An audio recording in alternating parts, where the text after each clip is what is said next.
guys, welcome to our vlog. आज चाहिँ हामी हैन हामीले चाहिँ नयाँ बिजनेस स्टार्ट गर्दैछौँ। न्यू जर्नी सुरु हुँदैछ हाम्रो। फोटोसुट गर्दैछौँ आज। अनि आज चाहिँ हामीले यहाँ आधा चाहिँ फोटोसुट गऱ्यौँ अनि आधा फोटोसुट गरिसकेपछि थाहा भयो हामीलाई ब्लग बनाउनुपर्छ भनेर। त्यही भएर हामीले यहाँ अब यो चाहिँ क्लिपहरू बनाउँदैछौँ। अघि चाहिँ हामीले के अरे इयरिङहरू अनि त्यसपछि ब्रेसलेटहरू अनि त्यसपछि के को बनायौँ अनि ब्रेसलेट पछि ब्रेसलेटहरूको बनायौँ। अब चाहिँ यस्तो सामानहरूको बनाइरहेको छ। अनि यदि हाम्रो ब्लग हेर्नुहुन्छ अनि हामीलाई मन पराउनुहुन्छ भने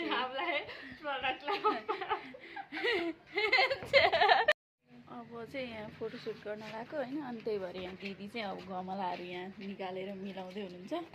अब के गर्नु, अब सिनको लागि राम्रो आउनको लागि मिलाउन पर्यो। यहाँ यसरी हरियाली बनाइरहेछौँ। अनि त्यसपछि अब एकछिनमा चाहिँ अनि हामी फोटोसुट गर्छौँ अनि हजुरहरूलाई पनि त्यो देखाउँछौँ, हेर्दै गर्नु होला। फाइनली हामीले सुट गरेर भ्याइसकेका छौँ हैन। तर एउटा रबरको बाँकी रहेछ, सुट गर्ने बिर्सिएछ। अब अर्को दिन गरौँला। अनि अब हामी खाजा खान जाने। Bye bye. हामी चाहिँ खाजा खान लाग्यौँ। आज हलुवा रहेछ।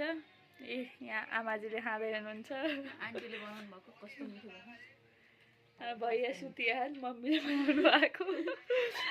यहाँ यस्तरी भद्रकोल गरा राखेको हामीले। यो यसको बारेमा केही तारिफ गरिदिनु न, यो कसरी के हो? जब डराल्नु भएछ आज चाहिँ। रातोको ठाउँमा कालै बनाउनु भएछ। के हो अरे? हलुवा। हलुवा हो यो चाहिँ।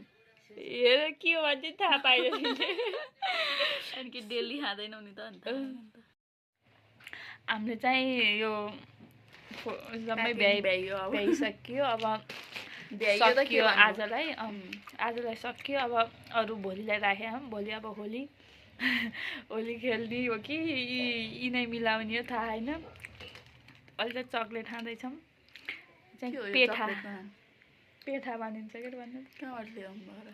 यो त त्यो असना किनेर ल्याएको के मिठो लागेर।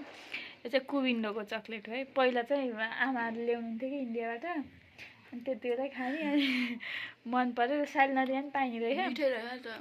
कहिले जानुभएको थियो र? कहिले जाँदा? हिजो त लिएर गएन, अस्ति नै होला। अलि अस्ति जाँदाखेरि श्रुतिहरूसँग गएँ। बसन्तपुर जाँदाखेरि तराईतिर पाइन्थ्यो, यतातिर त्यति देखेको थिइनँ। अस्ति देखेँ। अनि लिएर खान्छ गाइज। यो अब हजुरहरू न्यु रोडतिर जाँदा लिएर आएर खाँदा हुन्छ।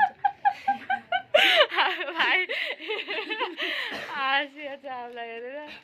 ल सकियो आजलाई। अब भोलि होली छ। अब म चाहिँ उता जानु लाग्यो मेरो रुमतिर। अब आफ्नो दिदीको रुममा छु। Bye bye bye. See you in next blog.